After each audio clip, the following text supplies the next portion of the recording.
High বন্ধুরা, আমি নলিতা বলছি। বন্ধুরা, আজকের এই গল্পটি সম্পূর্ণ শুনলে তোমাদের ওটা আর স্থির থাকবে না।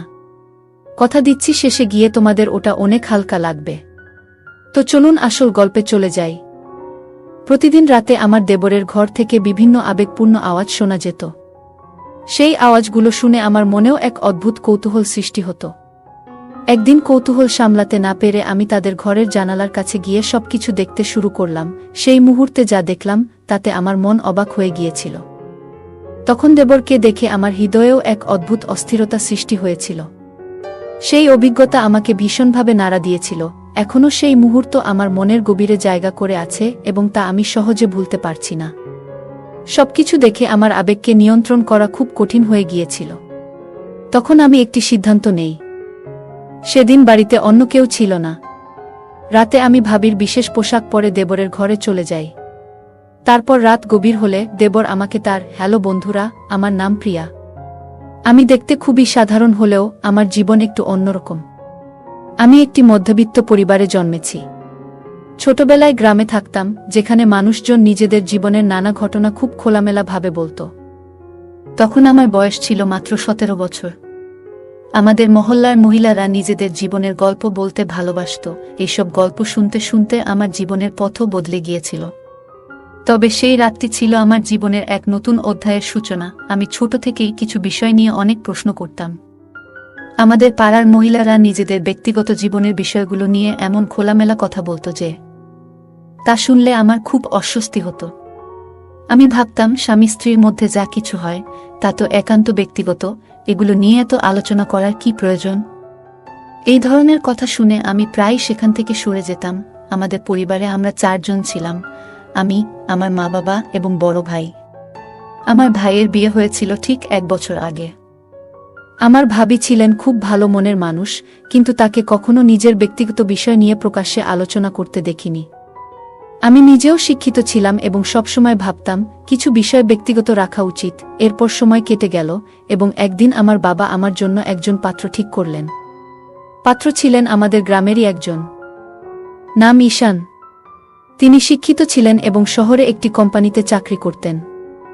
ঈশানের পরিবারে তার মা এবং ছোট ভাই ছিলেন।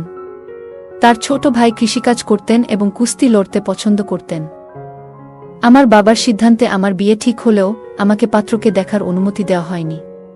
আমি এতে খুব চিন্তিত ছিলাম, কিন্তু বাবার কথার বাইরে যাওয়া সম্ভব ছিল না। 1 মাসের মধ্যেই আমাদের বিয়ে সম্পন্ন হয়। বিয়ের দিন পর্যন্ত আমি আমার স্বামীকে দেখিনি। বিয়ের পর শ্বশুর বাড়ি গিয়ে দেখি পুরনো একটি ইটের বাড়ি, যার মধ্যে একটি ছোট উঠোন আর 4টি ঘর ছিল। সেই বাড়িতে একটি মাত্র বাথরুম ছিল। বিয়ের প্রথম দিনগুলোর সেই স্মৃতি এখনও আমার মনে খুব স্পষ্ট। জীবনের এই পরিবর্তন আমাকে এক নতুন অধ্যায় নিয়ে গিয়েছিল। আমার বিয়ে হয়ে গেছে এবং আমি এখন নতুন বাড়িতে আছি। বাড়িটি ছিল খুব সাধারণ, যেখানে একটি মাত্র বাথরুম ছিল যা সবাই ব্যবহার করত।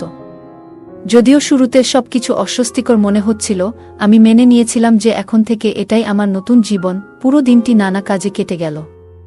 রাতে যখন সময় এগিয়ে এলো, আমি আমার ঘরে বসেছিলাম। আজ ছিল আমার বিয়ের প্রথম রাত, আর আমি আমার স্বামী ঈশানের জন্য অপেক্ষা করছিলাম। কিছুক্ষণ পর তিনি ঘরে এলেন, হাতে 1 গ্লাস দুধ নিয়ে। তখনই আমি প্রথমবারের মতো তাকে ভালোভাবে দেখলাম। ঈশান দেখতে খুব সাধারণ ছিলেন, পাতলা গড়ন এবং একটু দুর্বল বলে মনে হচ্ছিল। প্রথমে আমি একটু হতবাক হয়েছিলাম, কারণ আমি তার সম্পর্কে বেশি কিছু জানতাম না। তবে আমি নিজেকে শান্ত করলাম এবং ভাবলাম, হয়তো সময়ের সাথে সবকিছু বদলাবে। অনেক পুরুষই বিয়ের পর শারীরিক ও মানসিকভাবে ভালো হয়ে ওঠে। ঈশান আমার কাছে এসে বসে বললেন, প্রিয়া, তুমি আমার জীবনের সবচেয়ে সুন্দর উপহার। তোমার মতো জীবনসঙ্গী পাওয়ার স্বপ্ন আমি দীর্ঘদিন ধরে দেখেছি। আজ সেটা পূরণ হলো। তিনি আমার দিকে দুধের গ্লাস বাড়িয়ে দিয়ে বললেন, এটা পান করো। আমি একটু লজ্জা পেয়ে বললাম, আপনি আগে খান, তারপর আমি খাবো। তিনি হেসে গ্লাস থেকে 1 চুমুক নিলেন এবং তারপর আমাকে দিলেন। সেই মুহূর্তে আমার মনে হলো, এই নতুন জীবনে আমি ধীরে ধীরে মানিয়ে নেব। ঈশান প্রথমেই দুধের গ্লাস থেকে 1 চুমুক নিলেন, তারপর আমার দিকে এগিয়ে দিলেন। আমি বাকি দুধ পান করলাম। তার এই আচরণে আমার মনে ভালো লাগার অনুভূতি জন্ম নিল।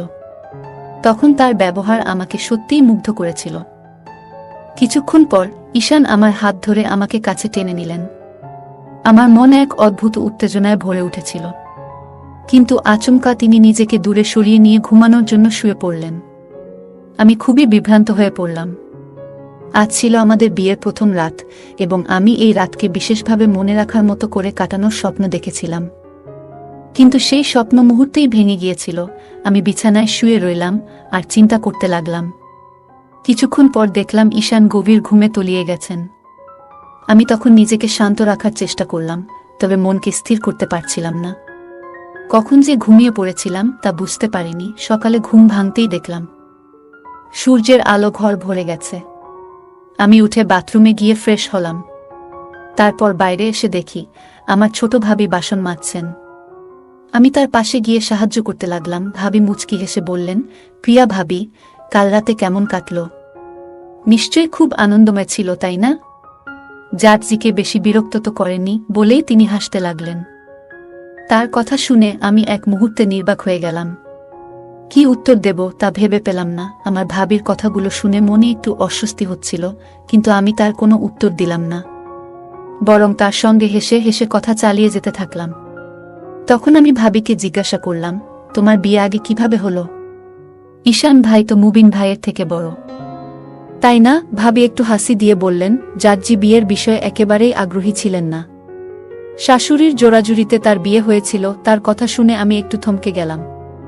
কথাগুলো শুনে মনে হলো যেন আমার স্বামীর মধ্যে কিছু অভাব রয়েছে, কিন্তু আমি কোনো মন্তব্য করলাম না। আমরা তখন বাসন মাজছিলাম এবং এর পাশাপাশি গল্প করছিলাম। এমন সময় ভাবির ছোট ছেলের কান্নার শব্দ ভেসে এলো। তিনি তাড়াতাড়ি বললেন, প্রিয়া ভাবি, এই বাসনগুলো তুমি একটু দেখে নিও, আমি ছেলেকে সামলে আসি। এই বলে তিনি ছেলের দিকে চলে গেলেন। আমি একা বসে থেকে কাজ করতে লাগলাম আর ভাবছিলাম, নতুন সংসারের প্রতিটি দিন হয়তো আমাকে এমন অজানা গল্পের মুখোমুখি করবে। বাড়ির কাজগুলো ধীরে ধীরে শিখে নিচ্ছিলাম। একদিন সকালে বাথরুম থেকে ফিরে রান্নাঘরে গেলাম। সেখানে দেখি শাশুড়ি সবজি কেটে নিচ্ছেন। আমাকে দেখে তিনি বললেন, বুমা, সবজি তো কেটে দিয়েছি, এবার তুমি সবার জন্য চা বানিয়ে দাও। আমি তাড়াতাড়ি চা বানিয়ে সবার হাতে তুলে দিলাম। এরপর ভাবির সঙ্গে রান্নায় সাহায্য করতে শুরু করলাম। এভাবেই 10 দিন কেটে গেল। তবে প্রতিদিন রাতে আমি একই হতাশার মুখোমুখি হতাম। আমার স্বামীকে আমি জিজ্ঞাসা করতাম, তুমি কেন এমন করছো?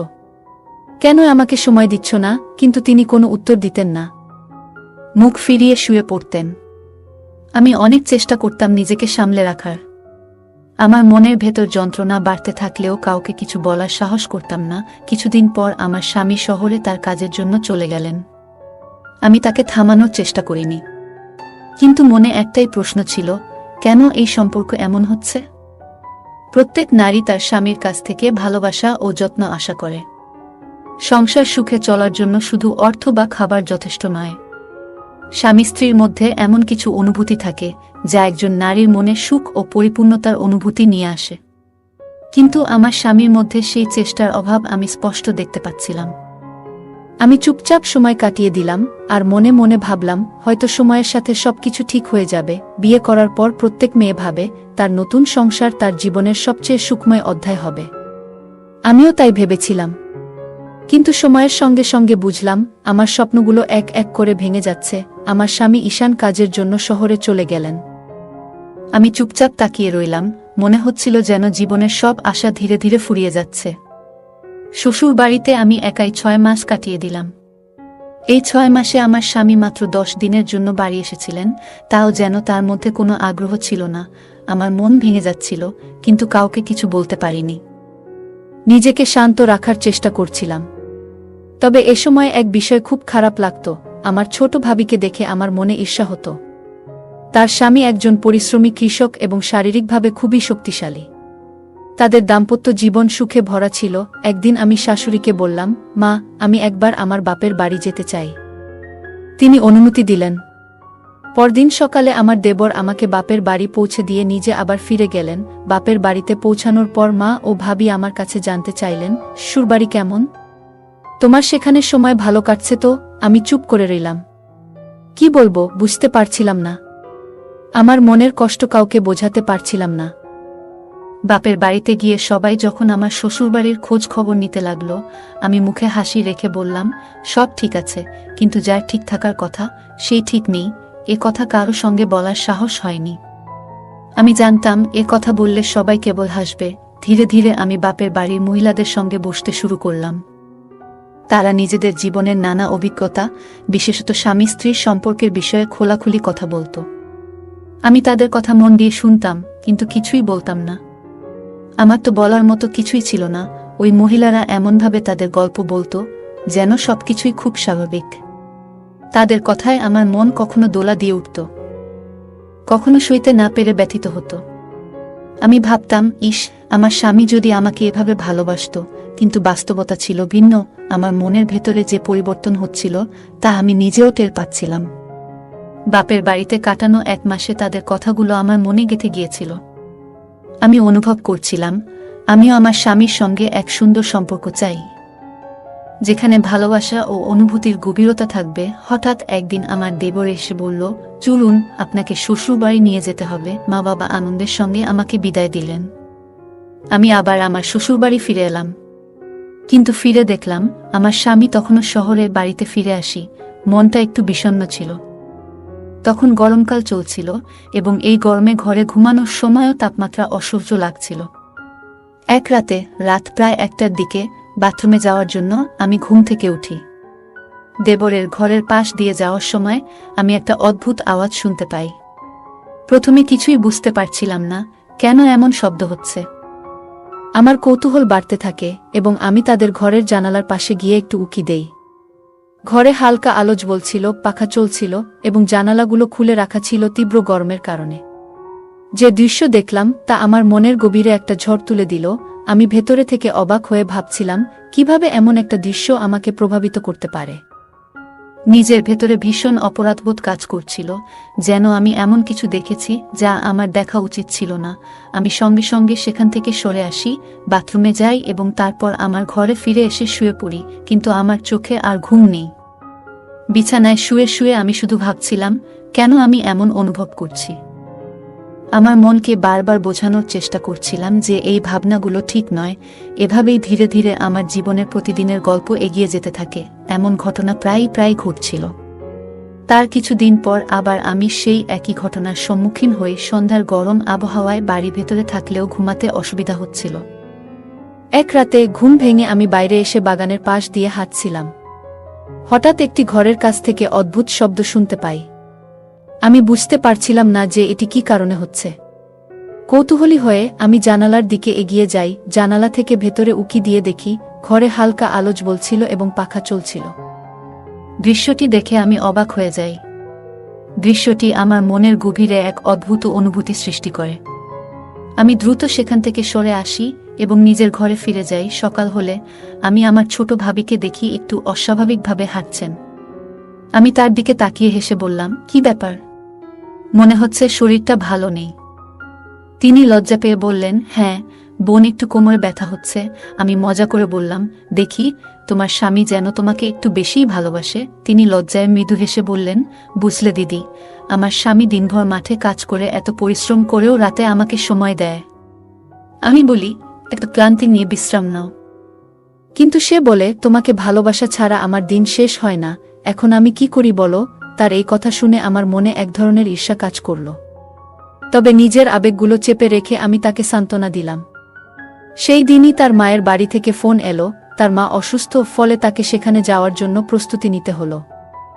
পরের দিন সকালে আমার ছোট ভাবি তার মায়ের বাড়ি যাওয়ার জন্য প্রস্তুতি নিচ্ছিলেন। যাওয়ার সময় তিনি আমাকে বললেন, দিদি, তোমার দেওর আজ সন্ধ্যায় ফিরে আসবে। দয়া করে রাতের জন্য তার জন্য দুধ গরম করে দিয়ে দিও। আমাকে 1 মাস মায়ের কাছে থাকতে হবে। আমি হেসে বললাম, তুমি নিশ্চিন্তে যাও, আমি তার ভালোভাবে যত্ন নেব। সন্ধ্যায় দেবর বাড়ি ফিরল। রাতের খাবার শেষে সবাই যার যার ঘরে চলে গেল। আমি দেবরের জন্য দুধ গরম করলাম এবং তার ঘরে গিয়ে দিলাম। ঘরে ঢুকে দেখি হালকা আলো জ্বলছে আর সে বিছানায় শুয়ে আছে। আমি দুধের গ্লাসটা টেবিলের উপর রেখে বাইরে চলে এলাম। ঘরে ফিরে এসে মনটা অস্থির হয়ে উঠল। সেই মুহূর্তে দেখা দৃশ্য এবং নিজের অনুভূতিগুলো মনের গভীরে ছাপ ফেলে দিল। আমি ভাবছিলাম, কেন এমন অনুভূতি হচ্ছে। আমার স্বামীর প্রতি ভালোবাসা থাকা সত্ত্বেও তার সঙ্গে কিছু অভাব বোধ করছিলাম। আমি নিজের আবেগগুলো সামলানোর চেষ্টা করছিলাম। কিন্তু মন বারবার বলে উঠছিল, তোমার জীবনের কিছু সিদ্ধান্ত হয়তো ভুল ছিল। তবে আমি জানতাম, নিজের পরিবার ও নীতিবোধের কথা ভেবে আমাকে এই চিন্তাগুলো থেকে মুক্ত হতে হবে। আমার দেবরের প্রতি এমন অনুভূতির কারণে আমি নিজের কাছে অপরাধবোধে ভুগছিলাম। সিদ্ধান্ত নিলাম, এই চিন্তাগুলো থেকে মুক্তি পেতে আমাকে আরও বেশি শক্ত হতে হবে এবং নিজের পরিবারের প্রতি দায়িত্ব পালন করতে হবে। সেদিন সন্ধ্যায় আমি গভীর চিন্তায় ডুবেছিলাম। আমার স্বামীর প্রতি আমার সমস্ত ভালোবাসা থাকা সত্ত্বেও আমি কোনোদিন তার কাছ থেকে সেই মানসিক শান্তি পাইনি।